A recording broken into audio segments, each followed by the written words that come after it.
People say to me, how can you sell this for such a low price? I say because it's total crap.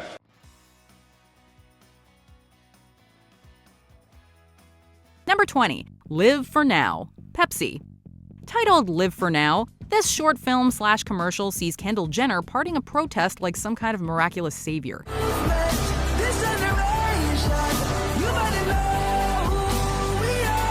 By giving a can of Pepsi to a police officer, she unites them all using the power of soft drinks.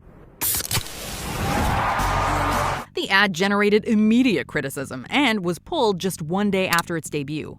Many critics argued that it insensitively borrowed elements from the Black Lives Matter movement, trivializing the protests and very real issues in the process. Others claimed that Pepsi was utilizing social justice causes for their own commercial benefit. Even Bernice King got in on the bashing, saying, quote, "If only Daddy would have known about the power of #Pepsi." Number 19. An illegal weapon as a giveaway, Electronic Arts. Producers of violent video games are always having to defend themselves from parent groups that claim that such entertainment makes impressionable young minds similarly violent. When EA sent out a pair of commemorative but functional brass knuckles along with early press copies of Godfather 2, they really gave the naysayers an easy argument. Worse than being bad for PR, this stunt was actually illegal, given that brass knuckles are banned outright in many states. You can appreciate that EA was getting into the spirit of their property, but the distribution of contraband weaponry via mail isn't something a company wants on their rap sheet. They quickly asked that the knuckles all be returned. Number 18. All I want for XMas is a PSP.com, Sony. It can often be embarrassing when corporations try to relate to young people. In December of 2006, the website All I Want for Christmas is a PSP.com appeared. PSP, PSP, PSP. It was said to be a fan blog following the adventures of Charlie, who was attempting to get his friend Jeremy a PSP for Christmas. The blog featured your stereotypical hipster tweens, complete with deliberate misspellings like Beats with a Z. You know, to relate to all the cool kids. Come on, Mom and Dad, get one for me. Visitors to the site immediately smelled something fishy and left some nasty comments, resulting in Charlie asking, quote, "Yo, where all you haters come from?" The site's URL was quickly tracked to an ad agency, and Sony was forced to admit their ploy, asking, quote, "Maybe our speech was a little too funky fresh." How do you do, fellow kids? What? Number 17. The Endless Crab Fiasco, Red Lobster. Don't offer up an all-you-can-eat special on a popular and typically pricey item unless you've triple-checked your calculations. Restaurants typically advertise doorbuster specials knowing that whatever the giveaway is, they'll turn a profit on the complimentary products they move. In the case of this 2003 Red Lobster promotion, however, someone grossly underestimated American appetites for crustaceans. Crab lovers took their seats and proceeded to order plate after plate of the stuff. By the third serving, the restaurant was in the red. By the fourth, significantly so. That man ate all our shrimp and 2 plastic lobsters. "'Tis no man, 'tis a remorseless eating machine. Arr. By the end of a promotion lasting several months, Red Lobster had lost roughly $3.3 million, hanking the parent company's stock value. President Edna Morris stepped down. Number 16. New Look, Holiday Inn. In 1997, Holiday Inn was spending a collective $1 billion to upgrade its numerous facilities. The best way to get that information across to the public? According to someone in marketing, by comparing it to a post-op trans woman. This Super Bowl commercial depicts men ogling an attractive woman at a class reunion. New nose, $6,000. Lips, $3,000. New chest, $8,000. The narrator lists off the prices for the woman's surgical work before a man realizes that he's talking to an old male classmate. The narrator concludes, Imagine what Holiday Inns will look like when we spend $1 billion. The ad received backlash, and the company was forced to pull it from the air, saying, quote, "We understand that the ad has offended some people. That was never our intention." Number 15. #MyNYPD photo campaign, NYPD. The relationship between police and the public in the United States remains fraught, with instances of police brutality coming under increasing scrutiny. In 2014, the NYPD decided to address the bad PR by asking people to tweet images of their interactions with police using the hashtag #MyNYPD. Unsurprisingly, this was an absolute disaster of epic proportions. Within hours, users flooded Twitter with photos of police brutality, including many taken during the Occupy Wall Street protests. Frankly, you have to wonder how they didn't see this coming. The hashtag went viral in all the worst ways possible. Number 14. The world's largest popsicle melts. Snapple. Clean up on aisle 3, and by that we mean Manhattan's Union Square. In 2005, Snapple decided to go big in the promotional stunt department for their new icy treats. 25 feet tall and 171.5 tons big to be precise. Aiming to set a world record, they constructed a monolithic popsicle and then attempted to unveil it before the public in downtown New York. But first, it had to be transported from Edison, New Jersey on a hot summer's day. And sure enough, as anyone who's ever eaten a popsicle could have predicted, it melted. The grand unveiling was more a torrent of sticky juice, one that firefighters had to be called in to wash away. Number 13. Making the CEO's social security number public. LifeLock. It's one thing to put your money where your mouth is, but your identity and personal security? That's too much to gamble in any situation. That's my real social security number. Nevertheless, in a well-intentioned but wildly inadvisable PR stunt, Todd Davis, the CEO of LifeLock, which offers protection against identity theft, put his social security number on the company website, claiming that thanks to his company's products, it didn't matter. In the only possible outcome, Davis was promptly defrauded by criminals who were only too willing to prove the man wrong. Not once, but a reported 13 times. This spectacular failure naturally undermined people's faith in the company, which was fined millions for deceptive advertising. I didn't steal his identity. I literally got it off the back of a truck. Number 12. Hashtag Susan Album Party. Susan Boyle. Remember when Susan Boyle took the world by storm with her rendition of I Dreamed a Dream? I dreamed a dream in time gone by. Well, that eventually led to a contract and multiple studio albums, including 2012's Standing Ovation, The Greatest Songs from the Stage. In a joke straight out of Arrested Development, Boyle's PR team decided to plug the album with the hashtag Susan Album Party. It was an unfortunate choice of phrasing, as many people on social media hilariously read it as Sue's Anal Bum Party. I won't cry, no, I won't shed a tear. The hashtag trended on Twitter, with many people playing along and providing jokes on their own. Let that be a lesson to PR teams everywhere. Number 11. The Windows 98 demo. Microsoft Corporation. Before you show off a fancy new toy, you should make sure that it actually, works. Unfortunately, Bill Gates and Microsoft product manager Chris Capicella were left scrambling on stage when the operating system decided to tap out during a presentation. You'll notice that this scanner build... Whoa. While demonstrating Windows 98 at Comdex, Capicella plugged a scanner into the PC, resulting in the widely feared blue screen of death. The audience laughed, clapped, and cheered in good humor, while Capicella and Gates awkwardly smiled along, not really knowing what to do or how to react. Moving right along. That must be, They played it off well, with Gates even providing a cheeky little joke. That must be why we're not shipping Windows 98 yet. Absolutely. Number 10. The Touch Woody PC and its equally laughable advertising. Panasonic. Back in the 1990s, when personal computing was still finding its footing, Panasonic managed to come up with possibly the worst name in marketing possible.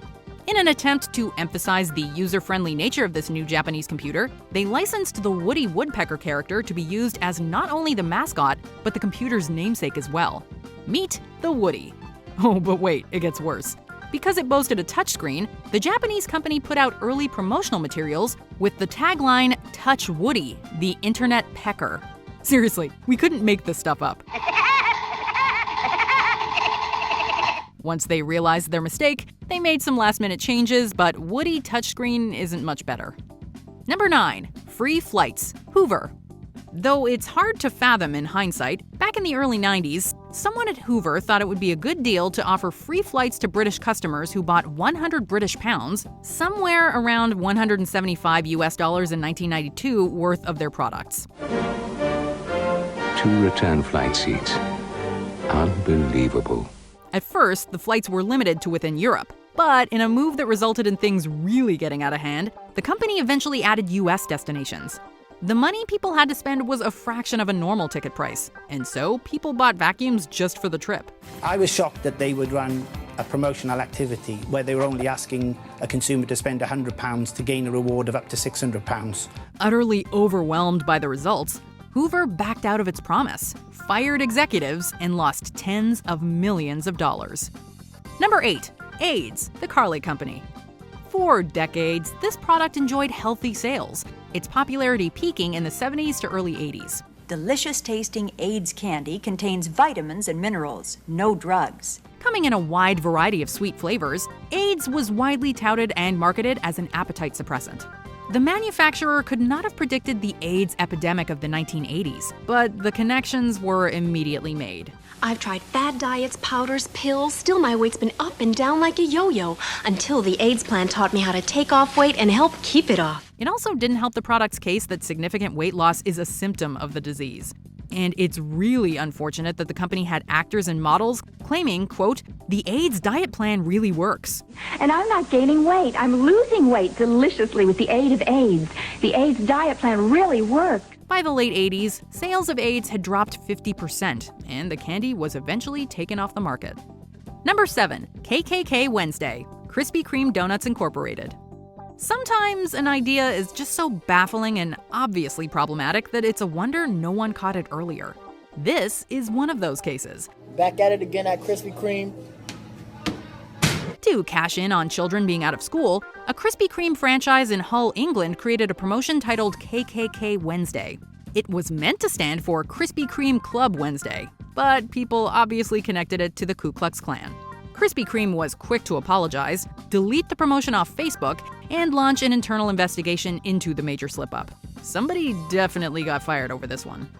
Number 6. Hashtag up for whatever.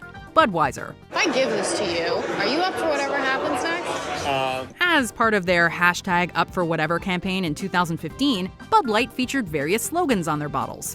One, unfortunately, read, quote, the perfect beer for removing no from your vocabulary for the night. Hashtag up for whatever. The label went through at least 5 layers of approval before it landed on the bottle. According to Vice President of Bud Light, Alexander Lambrecht, it was meant to suggest a sense of adventure.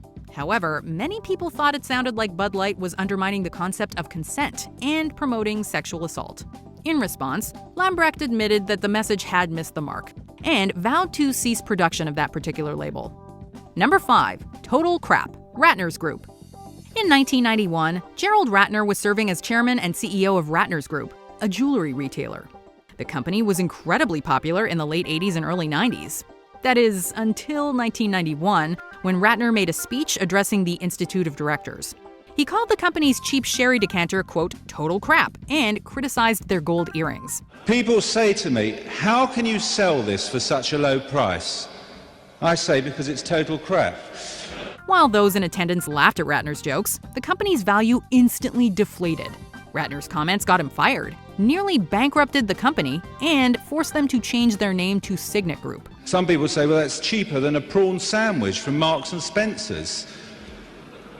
But I have to say, the sandwich will probably last longer than the earrings, but anyway. Today, the phrase doing a Ratner is still used whenever a corporate gaffe tarnishes a brand's reputation.